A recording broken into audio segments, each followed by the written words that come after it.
essa manhã, a doutora Carla, vulgo minha mãe.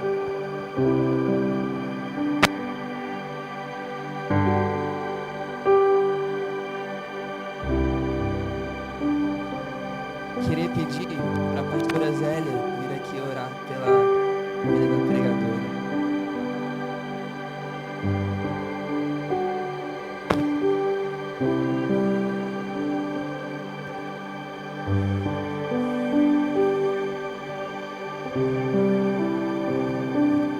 Pai, nós te louvamos, agradecemos a tua bondade, o teu amor, o teu cuidado sobre as nossas vidas. E de uma forma toda especial, o Senhor ministrando aos nossos corações a tua palavra, nos ensinando, nos fazendo nos esforçarmos, Senhor Deus, na tua presença, nos exortando, Senhor, a correção quando é necessário. Nessa manhã nos reunimos aqui cultuando ao Senhor. E agora, Senhor, a tua palavra será ministrada.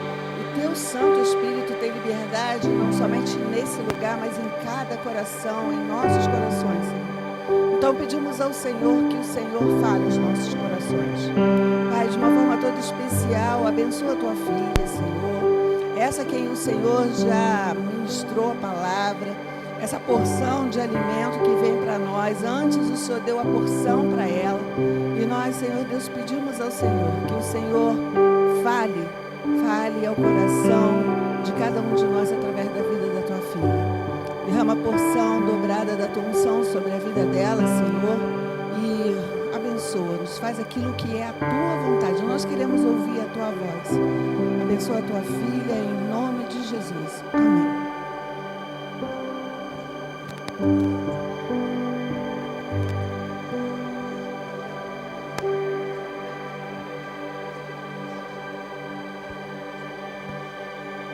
Bom dia, irmãos. Que bênção especial estar aqui nessa manhã. Para mim é uma honra, um privilégio.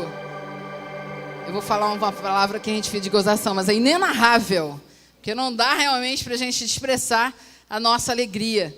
E vou fazer umas confissões aqui, né? Primeiro que eu estou orando muito para não falar mês da mocidade, porque eu já levei uma bronca no carro hoje de manhã, quando eu fui perguntar alguma coisa sobre o mês da mocidade. Mãe, mês da mocidade. Eu falei, pois é, então não é mês da mocidade, viu? É mês da juventude. Então eu quero agradecer a Deus. Um dia vocês vão, quando vocês ficarem velhinhos, vocês vão falar mês da mocidade, tá? Pode rir da minha cara, pode rir, tá, Felipe? Mas é um prazer enorme, realmente, a gente estar aqui. E outra confissão é agradecer a Deus por me dar ainda o privilégio de estar aqui falando no mês da juventude. Obrigada, pastor Douglas. A gente fica na maior expectativa, não fica, irmãos? A gente fica na expectativa de saber qual vai ser o tema. E eu fiquei extremamente curiosa antes de ser divulgado o tema, e eu falei que, gente, ninguém está falando nada sobre o tema, só que eu não queria confessar isso, né? Não queria confessar, porque a gente não pode confessar essas coisas, né, pastor? Aí eu queria assim, meu Deus, então, qual vai ser o tema? E qual vai ser o tema? E o que eles vão fazer de coisa, de novidade aqui? Nada. E aí o Felipe me traz a propaganda da camisa. Quando ele traz a propaganda da camisa, em breve, aí eu falei assim, gente, mas não tem o tema na camisa, não?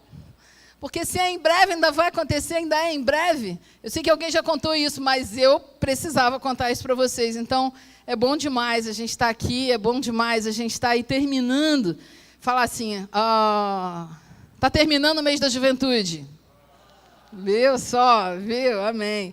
Realmente a gente fica muito feliz e eu dou graças a Deus e agradeço muito a honra, o pastor Douglas ter me chamado para a gente falar, e a gente está falando aqui no último domingo do mês, então, da juventude.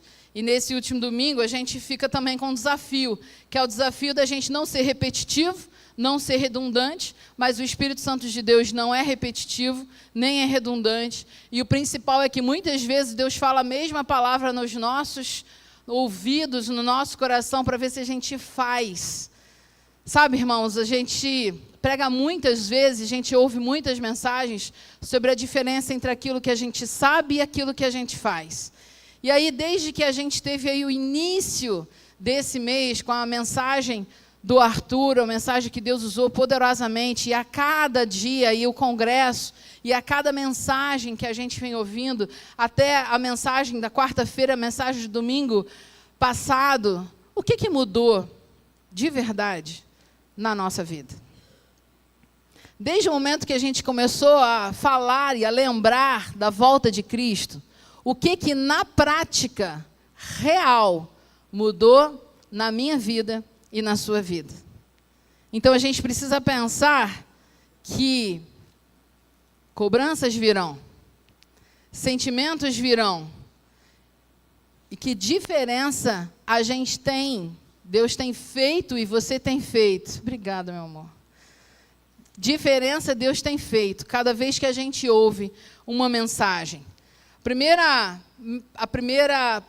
impacto que me veio nesse nome, em breve, no título, em breve, no tema, em breve, todas as vezes que eu falo aqui, que sou convidada para falar, eu digo que a cada ano o tema, ele realmente assim se supera.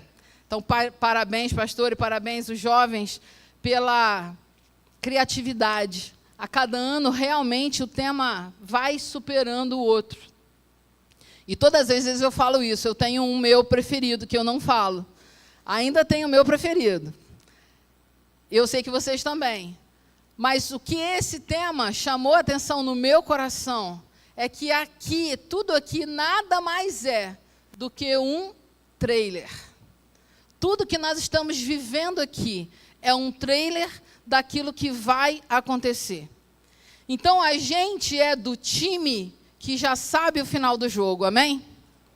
Nós somos do time que já sabemos quem vai levar a coroa, não? Amém? Nossa, que amém é esse? Queridos, você é do time que vai estar lá em cima do pódio, amém? Você é do time que vai receber a coroa da glória, amém? Porque você não vai vencer sozinho, Jesus já venceu. Feche seus olhos de novo. Deus querido, essa mensagem é tua. Jesus, o Senhor está aqui. E eu te peço, Senhor, prepara o nosso coração para ouvir aquilo que o Senhor quer. Mas Jesus, nos incomoda, porque não dá para a gente ficar sabendo uma mensagem como essa, que o Senhor está voltando, e a gente fica igual ao que a gente tem vivido sempre. Jesus, não é possível que essa mensagem não nos arrebate, não nos motive, que essa mensagem não mexa com a gente. Que teu Espírito Santo, que é avassalador, que teu Espírito Santo, que é transformador, que teu Espírito Santo, que sacode, que ele haja no nosso coração nessa manhã, nesse dia, e em todos os dias da nossa vida, e não nos deixe dormir sem que o nosso dia tenha sido melhor que o anterior. Não nos deixe dormir sem que a nossa comunhão contigo não se multiplique 1000 vezes mais. Não nos deixe descansar sem que a gente tenha um relacionamento pessoal contigo cada vez mais intenso e sem que a gente esteja se preparando para nós nos encontrarmos contigo. Fica conosco, eu te louvo em nome de Jesus. Amém. Amém. Abra sua Bíblia e a gente vai ler os dois textos, Apocalipse 22, 12, que é o texto que a gente já fala. Apocalipse 22, 12. Mas eu queria que você também abrisse a sua Bíblia em Lucas capítulo 12, versículo 13. E a gente vai fazer um paralelo entre esses dois textos. Cada mensagem que a gente teve nesse mês, queridos, nessas semanas, realmente impactaram muito a vida de cada um aqui. Tenho certeza disso. O Espírito Santo ele tem falado cada vez mais. Eu ainda estou lembrando aqui da mensagem do Lohan no domingo. Então, que Deus possa abençoar a cada um de nós e nos fazer lembrar cada mensagem que a gente ouve da palavra do Senhor. Deus te abençoe, Lohan. Apocalipse 22, versículo 2 diz assim: Eis que venho em breve, a minha recompensa está comigo, e eu retribuirei cada um de acordo com o que fez. Tá para a gente agora já decorar esse texto, certo? Podemos falar decorado? Não, né? Tudo bem. Vamos lá. Então, lendo. Eis que venho em breve, a minha recompensa está comigo, e eu retribuirei a cada um de acordo com o que fez. Agora, lá em Lucas capítulo 12, versículo 13, diz assim, Lucas capítulo 12, versículo 13. Alguém da multidão lhe disse, falando com Jesus, Mestre, diz a meu irmão que divida a herança comigo. Respondeu Jesus, homem, quem me designou juiz ou árbitro entre vocês? Então lhe disse, cuidado, fique de sobreaviso contra todo tipo de ganância. A vida de um homem não consiste na quantidade dos seus bens. Então lhes contou essa parábola. A terra de certo homem rico produziu muito. Ele pensou consigo mesmo, o que vou fazer? Não tenho onde armazenar a minha colheita. Então disse, já sei o que vou fazer. Vou derrubar os meus celeiros e construir outros maiores. E ali guardarei toda a minha safra e todos os meus bens. E direi a mim mesmo, você tem grande quantidade de bens, armazenados por muitos anos. Descansa, come, beba, alegre-se.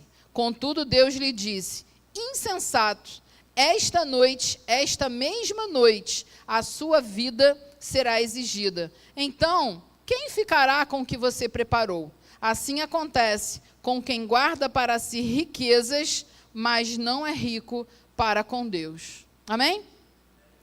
A gente leu aqui 2 textos. Esses 2 textos, eles têm uma mensagem especial. A primeira lição que a gente aprende desses textos é que eles têm uma mensagem muito importante e muito comum entre os dois. A gente tira uma primeira conclusão óbvia, né? O primeiro texto fala sobre o alerta da volta de Cristo e o segundo texto fala sobre a brevidade da vida, sobre o quanto a nossa vida é breve, é rápida. Então, a primeira lição que eu tiro do nosso texto é que o nosso tempo está acabando. Você sabe disso? Você entende isso? O nosso tempo aqui está acabando. Hoje, eu tenho menos tempo de vida do que eu tenho ontem. Ah, pô, mas é mole isso, né? É óbvio. É óbvio. É óbvio quando você tem 18 anos, querido. Quando você tem 52, não é óbvio. Quando você tem 70, não é óbvio. Quando você tem 80, ai meu Deus, não é óbvio. O tempo está acabando. A gente se esquece disso. Essa é uma verdade que a gente se esquece. Quando eu e você nascemos, eu ia trazer para cá, mas não achei em casa, foi colocada uma ampulheta. Quem sabe o que é ampulheta? Todo mundo? Muito bem. Uma ampulheta é um cronômetro da era antiga, é onde se media o tempo. Na ampulheta você tem uma areiazinha que vai caindo para o outro lugar. E aí, essa areia está caindo. Não para, não. Alguém, Deus, virou essa ampulheta quando você nasceu. E esse tempo está escoando. Essa areinha está escoando. Você e eu não sabemos quanta areia tinha em cima e quando é que ela vai esgotar e vai acabar. Tem um filme que eu acho muito, muito interessante, é um filme que é uma lição para cada um de nós, que se chama O Preço do Amanhã. Nesse filme, não sei quem viu, e quem não viu, veja, é bem interessante, sem fazer propaganda aqui, mas é um filme legal, ele coloca o tempo como uma moeda. O tempo, na verdade, é uma moeda, um comércio. Então, quando você trabalha, no final do dia, você recebe o seu salário em tempo. Vocês lembram disso? Ele tem um cronômetro no braço, cada uma das pessoas tem um cronômetro no braço, e aquele cronômetro mostra quanto dinheiro você tem, que não é dinheiro, é tempo de vida. E aí, quando você trabalha, então, você recebe aquele cronômetro, quando você vai no mercado, você bota lá e vai comprar um negócio, tempo sai seu. Eu parava de comprar tudo. Eu não comprava nada. Eu bebia água o dia todo. Porque toda hora sai um cadinho do tempo. Vocês já pensaram nisso? Que toda hora sai um tempo nosso e a gente não percebe? Hoje eu tenho certeza absoluta, absoluta, que o dinheiro mais precioso do mundo se chama tempo. Tempo. A gente não dá importância, mas aquilo que é mais precioso no mundo se chama tempo. O homem mais rico que possa ter muito dinheiro. Na verdade, um dos homens mais ricos, que foi Steve Jobs, esse homem morreu jovem, 50 e poucos anos, de câncer de pâncreas. Duvido que ele não desse toda a vida dele, todo o dinheiro dele inteiro, por mais tempo. E é só que a gente não sabe, queridos, quanto tempo a gente tem. Há uma frase que diz que quando você é jovem, os dias são curtos, mas os anos são longos. Mas quando nós somos velhos, os dias são longos, mas os anos são curtos. O que eu e você temos feito dos dias que o Senhor Deus ainda tem nos dado? A gente acabou de falar que tudo isso que a gente está vendo aqui é um trailer do que vai acontecer. Isso significa que o tempo que Deus nos deu aqui na terra e que vai acabar, você não vai poder chegar lá no céu e perguntar e dizer para Deus assim: eu não sabia. Mas eu não sabia. Puxa, se eu tivesse tido mais tempo, eu teria feito mais. Puxa, se eu tivesse mais tempo, eu tinha corrido mais atrás, eu tinha servido melhor ao Senhor.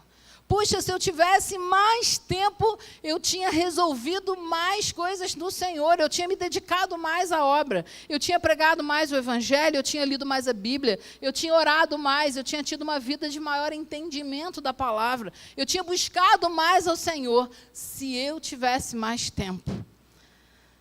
Você não pode dizer que não sabia. Como que a gente está usando de verdade o tempo que a gente tem aqui?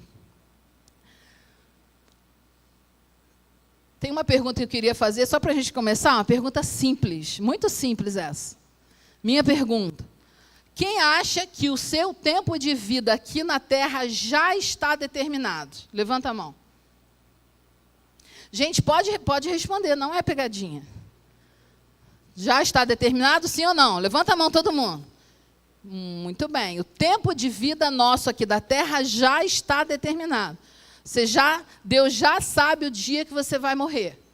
Muito bem. Então, a minha pergunta é: esse tempo pode ser esticado? Existe a possibilidade de esticar o tempo? Quem acha que a gente pode ganhar mais tempo? Levanta a mão.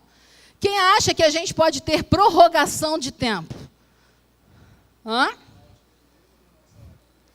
Tempo é tempo. Na nossa, não estou falando do Kairos, não estou falando do Cronos, do Kairos, estou falando do Crono. Na nossa perspectiva, né? Quem acha que a gente pode ter o nosso tempo de vida esticado? Para o pastor Douglas entender, presta atenção, na nossa perspectiva. A ideia é o seguinte: você ia morrer aos 120 anos, porém, Deus quer te dar mais tempo por algum motivo, e aí pode ser que você morra com 130. Vocês acham que isso é possível ou não? Você vai morrer aos 120 anos porque já está determinado. Nós, quando nascemos, já tem determinado o tempo que a gente vai viver. O que você acha? Quem acha, fica mais fácil, quem acha que é possível esticar o tempo de vida aqui pela nossa vontade, tá? Não é pela vontade de Deus, não. Ué. Vamos lá. Pela nossa vontade, quem acha que pela nossa vontade é possível esticar o tempo de vida? Levanta a mão. Não? Não? Uai. E aquele versículo que diz assim: honra teu pai e tua mãe para que se prolonguem seus dias na terra. Então, de quem depende prolongar os dias na terra? Vou dar outro versículo para o pastor ficar mais esclarecido. Ele está rindo de mim aqui. Abre aí a sua Bíblia em Provérbios capítulo 10, versículo 27. Provérbios capítulo 10, versículo 27. Sabe o que é isso? Que o pastor Douglas não quer prolongar o tempo dele aqui na terra, gente. Vocês sabem disso. Mas eu vou dar uma mensagem ruim para ele. Olha aí, olha só o texto. Provérbios capítulo 10, versículo 17, diz assim: o temor do Senhor prolonga a vida, mas a vida do ímpio é abreviada. Então você quer viver mais tempo aqui na terra? Tema ao Senhor. O temor do Senhor prolonga a vida, mas os ímpios, a vida do ímpio é abreviada. É claro que a gente está falando aqui também de qualidade, porque Deus não vai prolongar a vida de quem não tenha esse temor. Agora, de verdade, existe uma responsabilidade, por quê? Se você no seu pensamento pensa em prolongar tempo, ou se você pedir a Deus que prolongue o seu tempo, ou que você tenha mais tempo, qual é o motivo que te motivaria a isso? Porque se você viver aqui hoje, no momento em que você está, a intensidade do temor do Senhor é um paradoxo, porque você realmente, temendo intensamente ao Senhor, você vai querer ir para o céu mais rápido. Se você aproveitar o seu tempo aqui para ter uma vida de relacionamento mais intenso com Deus a cada instante, você vai ver tanto a glória do Senhor, você vai ter um relacionamento com Ele, onde você vai perceber tão intensamente a glória do Senhor, que aquilo que é terreno não te prende mais. Essa é uma verdade. Queridos, às vezes a gente faz tudo para esticar. Eu não estou falando que eu estou a favor do suicídio, não, por favor, não é isso. Eu estou só querendo dizer que a gente, muitas vezes, não usa o nosso tempo de forma sábia, de maneira que Deus se agrade da nossa vida, de maneira que a gente tenha realmente uma vida, quando a gente chegar lá no céu, a gente não tenha do que se arrepender. A gente só tem aqui dizer que contamos os nossos dias e alcançamos corações sábios. Provérbios capítulo 3, versículo 1 e 2. Provérbios 3, versículos 1 e 2 diz assim: Meu filho, não se esqueça da minha lei, mas guarde no coração os meus mandamentos, pois eles prolongarão a sua vida por muitos anos e darão a você prosperidade e paz. É muito importante que a gente realmente entenda que os mandamentos do Senhor precisam ser obedecidos. A gente está na classe da escola dominical, nos Jovens Plus. Agora a gente está no muito Plus, né? Porque a gente está envelhecendo muito Plus. Nos Jovens Plus, a gente tem estudado e acabou de estudar agora o Pentateuco. E olha que interessante ver toda a trajetória da vida de Moisés. Mas o fato é que toda a história de Moisés se resume numa única palavra: obedecer. Nós precisamos entender a nossa responsabilidade em obedecer aos mandamentos, obedecer à lei, obedecer aquilo que a Bíblia nos diz. Queria contar uma história que é, na verdade, um sonho. Teve um pastor. Esse pastor, ele tinha um ministério muito intenso. Ele tinha um ministério muito poderoso. Esse pastor tinha um ministério muito especial, muito envolvente. Então, ele pregava, o Espírito Santo usava, muitas almas se convertiam. Ele orava, muitas bênçãos aconteciam. Ele impunha as mãos, ele conversava, ele falava, ele curava pessoas. Não é ele, o Espírito Santo através dele, tem que ser claro isso. Então, esse homem tinha realmente um ministério muito especial. Mas ele tinha um relacionamento com Deus muito forte. Esse homem orava, jejuava, lia a Bíblia, estava em comunhão. Carlos, só fazer um parênteses aqui, Carlos, você Batista falando em jejum, falo, porque jejum é bíblico. Orar é bíblico, leitura da Bíblia é bíblico, então não tem problema contra isso. De verdade, tá, Felipe? Não tem problema contra isso. A grande questão é, esse homem tinha uma vida intensa com o Senhor. E aí o diabo fez uma reunião com os seus demônios e falou assim: gente, esse homem está saqueando o inferno. Esse homem está convertendo muita gente. Ele está com o ministério crescendo muito. A gente tem que cortar essas asinhas dele. A gente tem que parar esse cara. E aí o diabo pegou 3 dos seus demônios mais poderosos, porque lá também tem hierarquia. Então tem demônio poderoso e demônio pouco poderoso. Aí tinha os 3 demônios mais poderosos e colocou para eles tentarem aquele pastor. Então o diabo mandou lá o demônio do poder, para que o homem se sentisse ambicioso, com vontade de ter poder.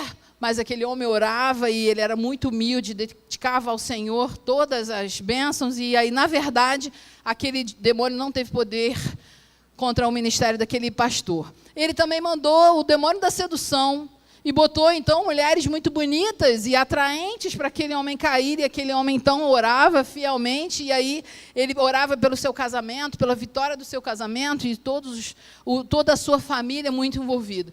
E o demônio mandou também o demônio das riquezas, para que aquele homem desejasse, na verdade, ter uma vida rica, uma vida próspera. E, mais uma vez, aquele homem era muito humilde, nada aconteceu. Então, os 3 demônios ficaram na porta da igreja. E aí eles ficaram assim, gente, como é que a gente vai fazer? Como é que a gente vai fazer esse pastor cair? O que a gente pode fazer para a gente acabar com isso? Porque a gente vai voltar lá para o chefe, e o chefe vai tirar a nossa função aqui, a gente vai perder o poder. Aí, lá de longe, eles viram um demôniozinho vindo bem devagar. Era um demônio velhinho, ele usava bengala, vinha bem devagarinho, né? Vocês estão rindo do meu demônio? É verdade, o demônio vinha lá, bem devagarinho. E aí ele vinha lá de longe. E aí os 3 jovens demônios, muito fortes, muito intensos, viraram e falaram assim, bem, o que a gente vai fazer? Mas está vindo lá o senhorzinho, o ancião, que é o demônio velhinho. Ele deve ter uma palavra de sabedoria aqui para falar com a gente. Esse demônio foi chegando.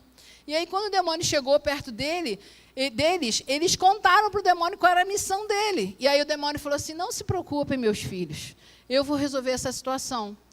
Primeiro eu vou agir e depois eu vou falar para vocês o que vocês têm que fazer. O nome desse demônio era falta de tempo. E aí esse demônio chegou perto lá do pastor e começou a encher a agenda do pastor. E começou a botar tarefas, e começou a botar agenda, e começou a botar... Ele foi chamado para pregar milhões de vezes. Ele foi chamado para fazer trabalhos milhões de vezes. Ele começou a encher tanto a agenda daquele pastor, e com tanta intensidade, que o pastor começou a parar de orar. Ele já não orava mais com tanta intensidade ou com tanto tempo. Ele já não lia mais a Bíblia. Ele só lia a Bíblia porque ele tinha que preparar os sermões. E ele começou a repetir sermão, porque ele já não tinha nem tempo de fazer sermão. E aquele cara começou a ficar famoso. E ele começou a ficar sendo convidado nas redes sociais, e no Instagram, e no YouTube. E ele tinha programas, e aí ele foi. E aquela agenda lotada. Acabou que aquele homem foi enfraquecendo espiritualmente. Porque ele deixou de ter comunhão com Deus. Ele parou de ter comunhão intensa com Deus. E aí os outros 3 demônios puderam agir. E o ministério daquele pastor foi um fracasso. Queridos, isso acontece com qualquer um de nós. E aí eu estou absolutamente sentada aí junto com vocês, ouvindo isso. Como é que está a sua agenda? Qual o lugar na sua agenda Deus tem ocupado? Qual é, de verdade, o tempo que eu e você temos reservado, de verdade, marcado na agenda? Esse é o meu horário de oração. Esse é meu horário de leitura da Bíblia. Esse é o meu horário de comunhão. Esse é o meu horário onde eu estou completamente, totalmente ocupado para o Senhor. Essa não é uma novidade. Mas qual é o tempo? O tempo que você realmente dedica para o Senhor. As redes sociais são a prova de que a gente não deixa de ler a Bíblia por falta de tempo. As redes sociais vieram para provar que a gente não deixa de ter comunhão com Deus por falta de tempo. Mas elas são mais uma ocupação, não são pecado. Mas eu e você precisamos saber administrar o nosso tempo de tal forma que a sabedoria em dar prioridade àquilo que é mais importante precisa ter lugar na minha agenda e na sua agenda. O nosso grande problema é que a gente ocupa o nosso tempo com tantas e tantas atividades, com tanto ativismo, com tanto envolvimento, que podem até ser realmente importantes. É claro que a gente tem que trabalhar. É claro que a gente tem que sustentar a família. É claro que a gente também tem que ter um tempo de diversão. É claro que a gente também tem que ter um tempo para esvaziar a cabeça e para relaxar. Porém, A sensação que nós todos temos é que o último lugar, se sobrar no nosso tempo, é dedicado para o Senhor. Qual é o tempo que eu e você temos dedicado? Efésios capítulo 5, versículo 15, diz assim: tenham cuidado da maneira como vocês vivem, que não seja como insensatos, mas como sábios, aproveitando ao máximo cada oportunidade, porque os dias são maus. Em outra tradução mais antiga, ele fala sobre remindo o tempo. O tempo vai passar. O tempo está passando. O tempo, a ampulheta, a areia está esvaziando. E se você prestar atenção, que esse tempo que pudesse estar aí no seu braço, contando os minutos da sua vida, se você lembrasse que esses minutos estão acabando, você e eu pararíamos de gastar o nosso tempo com bobagem. Quantos de nós gastamos o nosso tempo com ódio, com tristeza, com rancor, com briguinhas, com situações de intrigas? Quantos de nós gastamos o nosso tempo para ficar vasculhando a rede social do irmão para saber o que ele está falando, contra quem ele está falando? Quantos de nós gastamos o nosso tempo para ficar vendo fofocas? Quantos de nós gastamos o nosso tempo para ficarmos nos comparando ou ficarmos nos envolvendo com coisas que não são pertinentes ao reino de Deus, queridos? Quantos de nós usamos o nosso tempo de forma que pudéssemos ser chamados de insensatos? Aquele homem, Jesus vira e fala, quando ele fala daquela parábola do rico insensato, na versão anterior diz: louco, essa noite te pedirão tua alma, e o que tens preparado para quem será? Loucura, usar o tempo de forma tão leviana, de forma tão insensata, gastar tempo. Eu fico doida quando vejo o pessoal nos joguinhos. E joguinho. Porque o tempo está passando. Não é pecado ficar no joguinho. Não é pecado ficar no celular. Não é pecado. Mas, queridos, qual é o tempo que você está gastando com isso? Por que o seu coração está ali e não está no reino de Deus?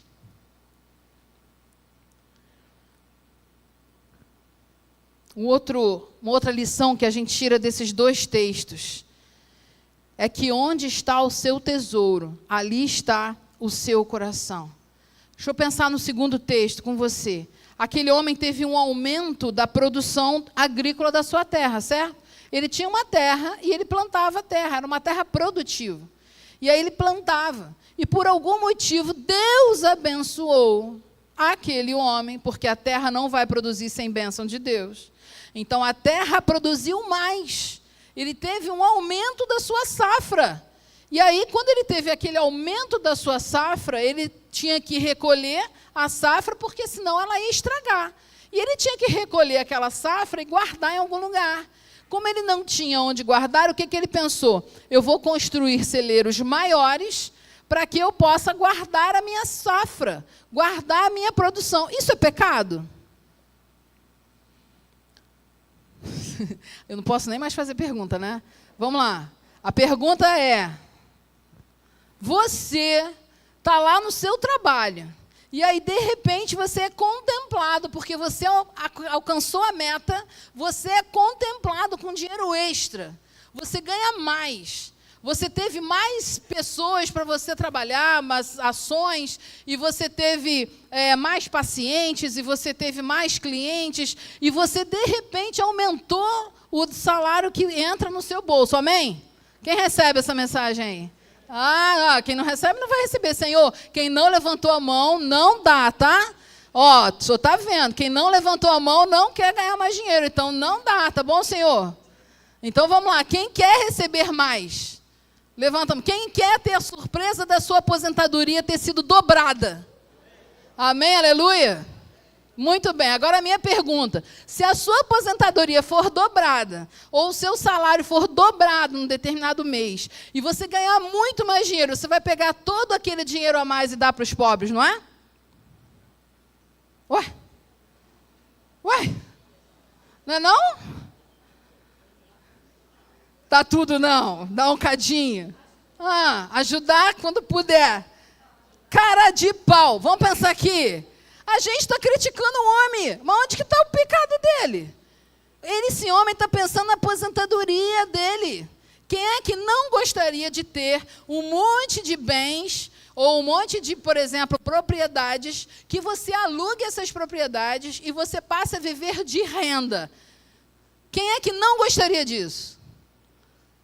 Quem gostaria disso? Levanta a mão. Não é não? Onde é que está o pecado dele, então? Porque ele está fazendo isso. Ele falou assim, bem, agora que eu ganhei muito, eu tenho bens que vão me sustentar. Olha a conta corrente aí, olha o investimento aí da Vivi, ó. Olha o banco dando investimento. Eu vou viver de investimento, então eu estou ganhando muito, aí por causa disso agora. E olha, ele não foi ambicioso de falar assim, eu vou trabalhar mais para dobrar. Não, não foi. Ele virou e falou assim, agora eu vou o quê? Me aposentar. Eu vou relaxar, eu vou comer, eu vou fazer aquela viagem que eu queria, eu quero descansar, eu quero comer, beber, me alegrar. Isso é pecado? Ué, gente, mas Jesus falou aqui, chamou ele de louco. Onde é que está o pecado daquele homem? Só pensou nisso? E quando você ganha um dinheiro enorme na sua conta corrente, você vai pensar em quê? Uai, agradecer. Sim. Queridos, o pecado daquele homem não foi ter ganho muito. O pecado daquele homem não foi querer construir celeiros maiores para juntar o seu dinheiro. O pecado daquele homem foi que ele realmente tinha o seu coração somente nisso. E aí a Bíblia fala que ele, na verdade, não foi rico para com Deus. Ele usa essa expressão aqui no final, ele fala, o pecado dele foi não ser rico para com Deus. O que é ser rico para com Deus? Vamos abrir aí em Mateus capítulo 6, versículo 19. Não precisa abrir, a gente vai projetar. Mateus 6, versículo 19. O que é ser rico para com Deus? Eu estou falando do tempo e meu tempo está indo embora aqui da mensagem. Isso é loucura. Por que alguém bota aquele cronômetro ali atrás? Mateus capítulo 6, versículo 19 diz assim, não acumulem para vocês tesouros na terra, onde a traça e a ferrugem destroem, e onde os ladrões arrombam e furtam. Mas acumulem para vocês tesouros nos céus, onde a traça e a ferrugem não destroem, e onde os ladrões não arrombam e nem furtam. Pois onde estiver o seu tesouro, ali também estará o seu coração. Onde está o foco da sua vida? Onde está o seu coração? Não é pecado ser rico. Pecado é que essa riqueza seja o seu Deus. Esse tesouro seja o seu Deus. O pecado é que você viva em função daquilo. Muitas vezes nós somos pobres, o nosso salário só dá para o mês ou não. Muitas vezes a pessoa tem muito pouco dinheiro e ela corre atrás, mas essa pessoa, ainda assim, mesmo sendo pobre, tem o Deus como dinheiro. Porque o objetivo da vida dela é ganhar. Esse não é um problema só do rico. O problema é quem é seu Deus. Sabe, queridos, às vezes a gente fala que o dinheiro, a riqueza é um Deus para a gente. Mas muitas vezes a gente torna outros deuses da nossa vida. O que motiva o seu coração? Na mensagem do domingo passado, o Luan falou que aquilo que nós procuramos tanto, que são riquezas, principalmente relacionadas ao tesouro, ao ouro, no céu, o ouro é asfalto. No céu, o ouro é asfalto. por que então a gente coloca como prioridade na nossa vida as riquezas, ou pelo menos ganhar mais, se aquilo que nós estamos nos esforçando aqui, lá em cima, não tem valor nenhum? Talvez você coloque como objetivo da sua vida você ser um cara famoso, você ser alguém famoso, que tenha muitos seguidores, muita gente na rede social te seguindo, muitos likes na sua vida.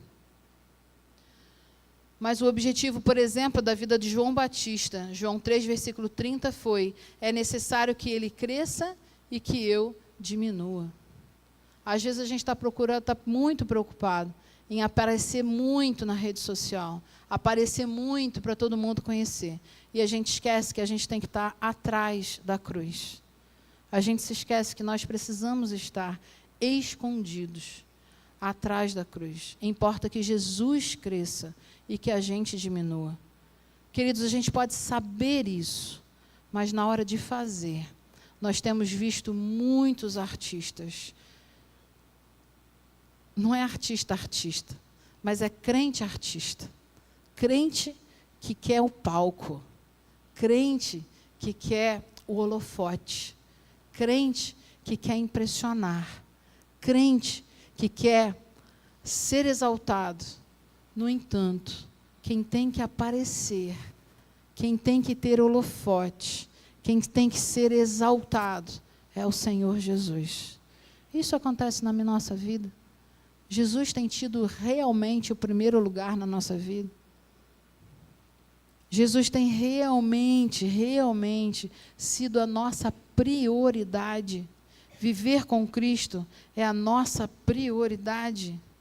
E a terceira lição desse texto: eis que venho em breve. Já falamos sobre a rapidez, sobre a brevidade. Por mais que já tenham 2000 e tantos anos, o tempo de Deus é o tempo de Deus. O nosso é o nosso, é diferente. A gente já falou sobre isso. Por mais que a gente fala sobre o em breve, pode ser que esse em breve chegue amanhã. Você e eu estamos preparados? Prepara-te para encontrares com o teu Deus. Sabe, acho que a grande maioria sabe, eu fiquei internada na época do Covid. E fiquei muito grave. E lá na minha internação, sozinha, lá dentro do hospital, naquele quarto, naquele leito semi-intensivo, no meu coração, eu falava com Deus: Senhor, esse é o fim? Senhor, vai acabar agora? Eu vou para o céu agora? Eu vou morrer agora? Me ajuda, Deus, a não ser entubada sem eu ter falado com o Senhor. E aí no meu coração veio uma sensação tão intensa de: eu não fiz tudo. Eu não fiz tudo. Houve uma sensação no meu coração de tamanha impotência diante da falta de tempo, que diante de Deus eu falei: Senhor, me perdoa, porque eu não fiz tudo. Queridos, a gente não sabe o dia de amanhã. Nós não sabemos. Laís, quando pregou aqui na mensagem dela, ela falou de uma amiga que morreu jovem na semana em que ela ouviu a mensagem. O que nós estamos fazendo com o nosso tempo? Porque nós não sabemos quando ele vai acabar. E a sensação é quando você se vê diante do fim. Qual é a frase que você pode dizer para o Senhor, seu Deus? Não deu tempo. A gente está falando sobre eis que venho em breve, porém o texto continua: a minha recompensa está comigo, e eu retribuirei cada um de acordo com o que fez. Uai! Esse texto fala de recompensa por merecimento. Isso é salvação? Sim ou não? Não. Porque salvação não é por merecimento. Mas aqui está dizendo que haverá uma recompensa para mim e para você no céu, de acordo com o que cada um de nós fez. Qual o nome disso? Qual? Galardão. O que é galardão? O que significa? Galardão vai ser uma coroa? Galardão vai ser uma casa brilhante? Galardão vai ser um carrão lá no céu? Seu carrão vai ser maior do que os outros? Quem gosta de carro vai achar que lá no céu você vai ter nem sei nome de carro bom, é uma Ferrari? Ou quem gosta de casa acha que lá no céu vai ter o quê? Uma mansão? Enquanto os outros vão viver em palafita? O que é galardão? A Bíblia não diz. Mas a Bíblia diz que é uma recompensa. A palavra galardão significa recompensa. Ela aparece no Antigo Testamento com pelo menos 13 raízes hebraicas. E que todas elas traduzidas como galardão se fala recompensa. As principais são shohad e sakar. No Novo Testamento, a palavra galardão ela é traduzida por 2 nomes, apodidome e mistos. Nesse texto de Apocalipse 22, 12, o termo usado é mistos, que significa salário. Ora, quem ganha salário porque fez alguma coisa. Então, como consequência do que fez, você vai receber uma recompensa. Você vai receber algo que você merece. Existe mérito nisso. Lucas capítulo 6, 23 diz: regozijem-se nesse dia e saltem de alegria, porque grande é a sua recompensa no céu, pois assim os antepassados deles trataram os profetas. Mateus capítulo 10, versículo 42 diz: e se alguém der, mesmo que seja apenas um copo de água fria, a um desses pequeninos, porque ele é meu discípulo, eu asseguro que não perderá a sua recompensa. Salvação não é mérito, salvação é pela fé. Você crer em Deus, não é? Efésios 2, 8 e 9, 10 diz, porque nós somos salvos pela graça, por meio da por meio da fé. Isso não vem de vós para que ninguém se glorie, não vem das obras. Não temos mérito, então, nisso. Nós somos salvos pela fé. Foi Deus que nos deu, o céu é de graça, dado por Deus. Porém, o galardão, ele é recompensa. Você já parou para pensar que você está construindo o seu galardão? Você já parou para pensar que você é responsável pelo galardão que você tiver? E aí a minha pergunta é óbvio, significa que, então lá no céu nós vamos ser diferentes? Vai ter gente que vai ter galardãozão e vai ter gente que vai ter galardãozinho?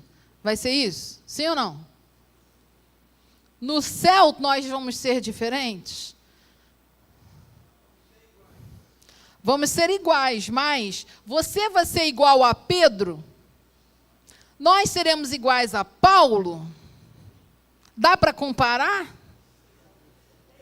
Hein? Será que eu vou chegar lá, perto do, sei lá, Billy Graham, e vou virar e falar assim: aí, Billy Graham, nós dois estamos juntos aqui, hein?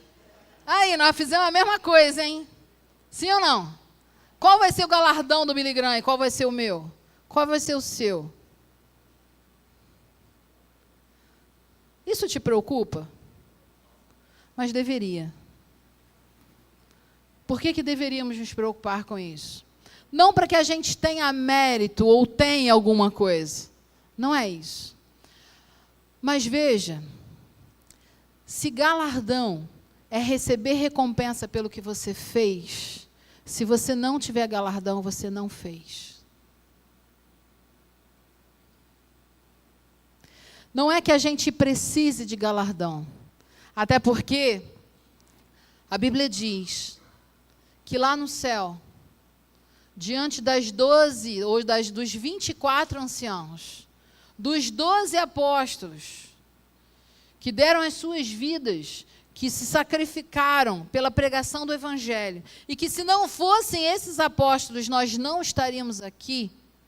A Bíblia diz que cada um desses homens pegou a sua coroa e lançou aos pés do Cordeiro.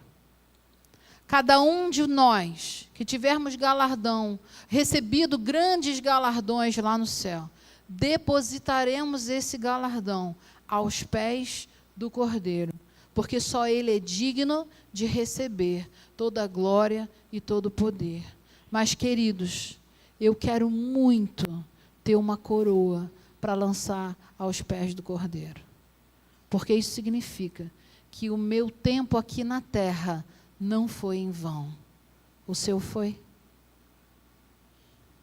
O meu tempo aqui na terra não foi em vão. Conta-se uma história de um líder cristão muito famoso. Esse homem teve um sonho em que ele morria. E quando ele morreu, ele foi levado para o céu.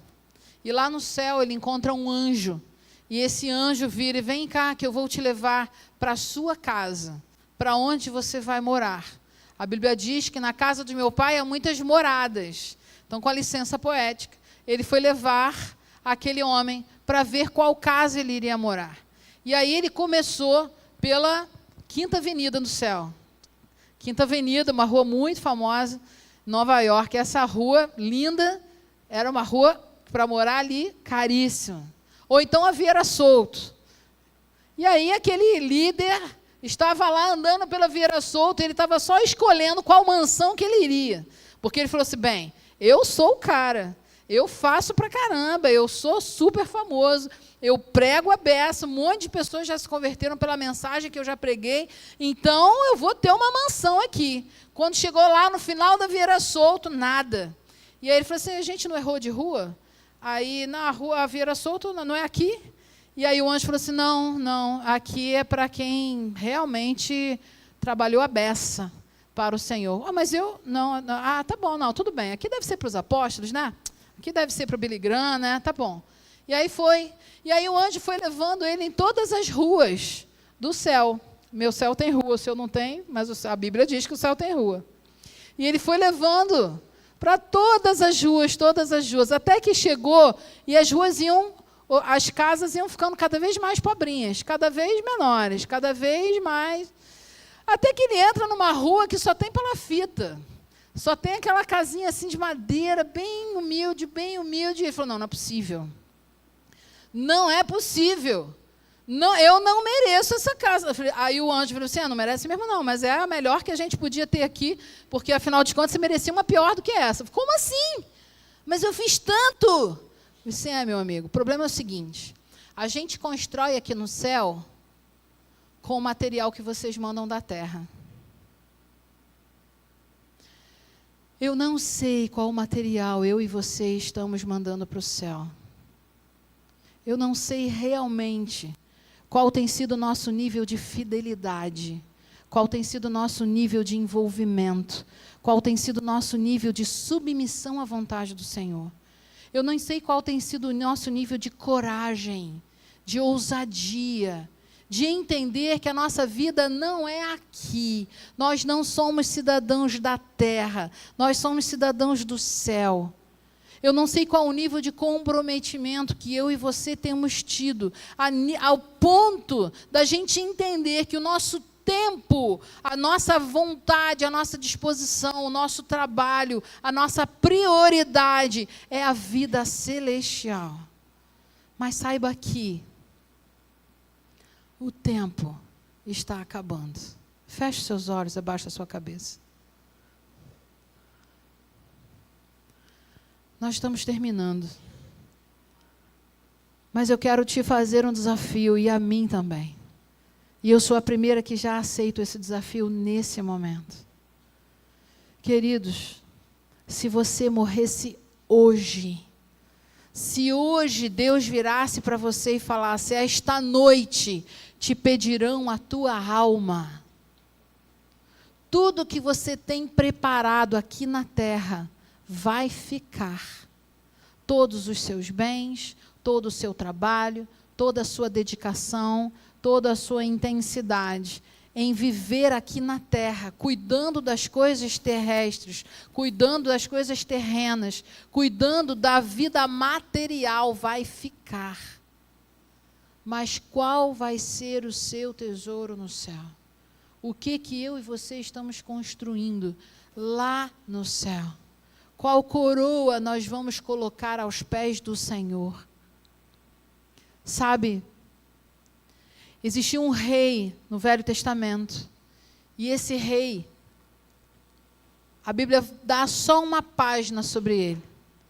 Esse rei, que é o rei Jorão, ele assumiu o trono com 32 anos, fez tudo o que havia de mal aos olhos do Senhor, e quando esse homem morreu, a Bíblia fala apenas isso dele: não deixou de si saudade. E Jorão não deixou de si saudade. O pai dele era Josafá, um rei temente ao Senhor. O avô dele era Asa, um homem temente ao Senhor. Mas esse homem não deixou de si saudade, fez tudo que era mal aos olhos do Senhor. Nós não somos pessoas más. Você e eu não somos pessoas ruins. Mas a grande pergunta que a gente tem que se fazer é: o que eu tenho feito aqui que vai deixar significado, vai deixar legado, vai deixar a bênção sobre a vida das pessoas? O que eu tenho construído aqui que vai ficar para a eternidade? No mesmo formato, no Novo Testamento, a Bíblia relata a morte de Estevão. E na morte de Estevão, um jovem que pregou o evangelho intensamente, que foi perseguido e foi morto apedrejado. A Bíblia diz que Estevão se ajoelha e é-lhe dado a visão dos céus. E na hora que ele vê o céu, ele vê Jesus levantado, de pé, ao lado do trono. E Jesus está ali, olhando para Estevão. E Jesus está recebendo, esperando receber a Estevão.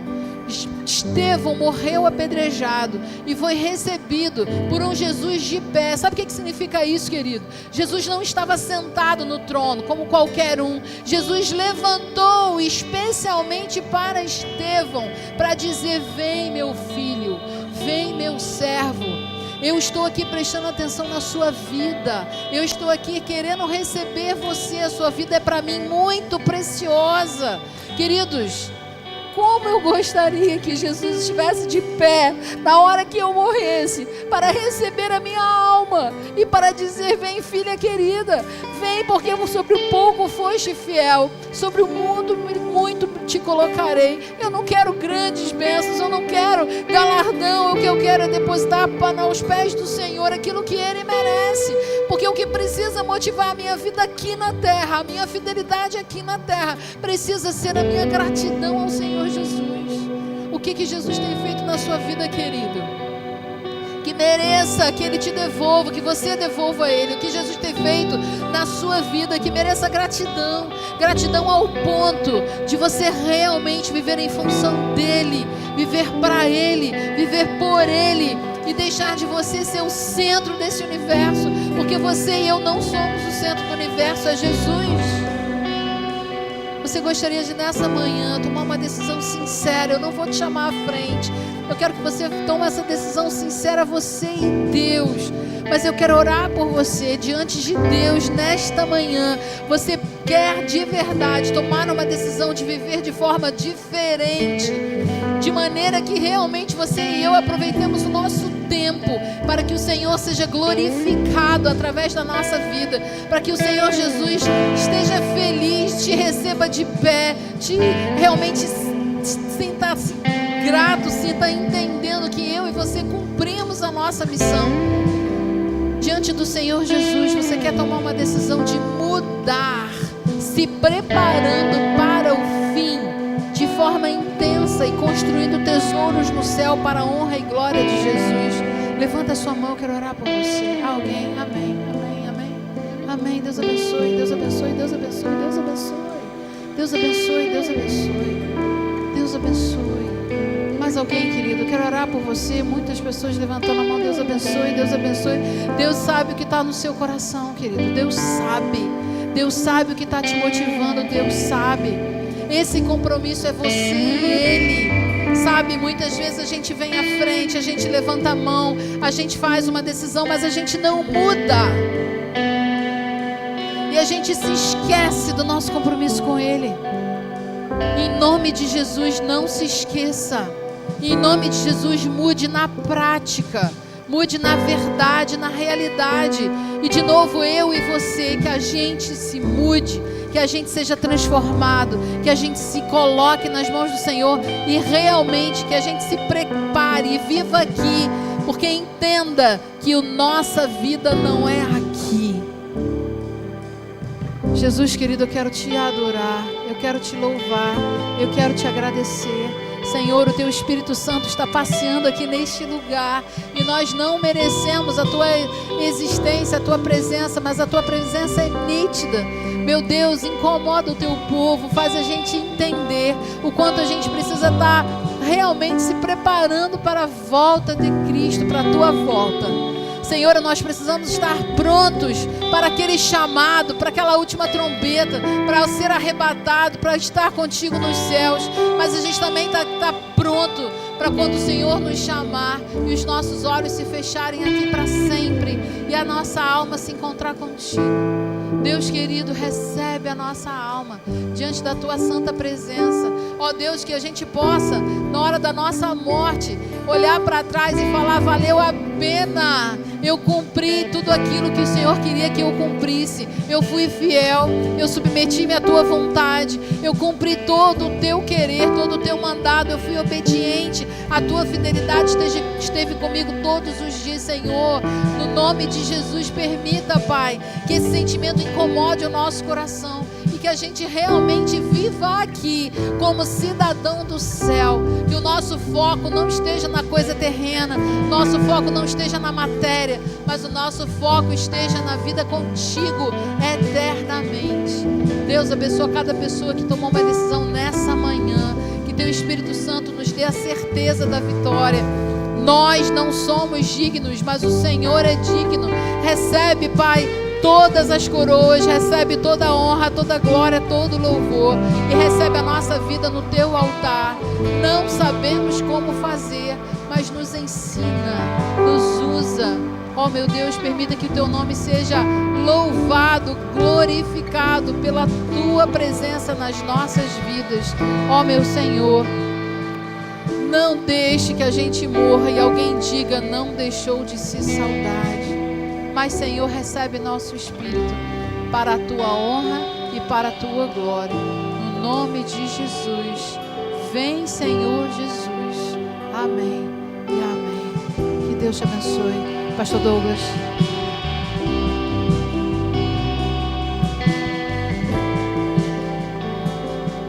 Glória a Deus. Fique de pé no seu lugar. Feche seus olhos mais uma vez. Que o amor de Deus, o nosso Pai, que a graça salvadora de Jesus Cristo, o Filho, que a comunhão e as consolações do Espírito Santo de Deus repousem sobre todo o povo de Deus espalhado pela face da terra. E de uma forma especial, com cada um que se reúne aqui hoje. Faz isso, Pai querido, hoje e todos sempre. Amém e amém. Dá um abraço nessa pessoa que está perto de você. Convide ela para estar na EBD conosco. Ainda tem 15 frangos. Ainda tem 15 frangos, então quem não fez a encomenda do frango, aproveita, corre lá, já deixa o seu encomendado e economiza esse tempo que você estaria desperdiçando na beira do fogão hoje. Deus abençoe a todos em nome de Jesus.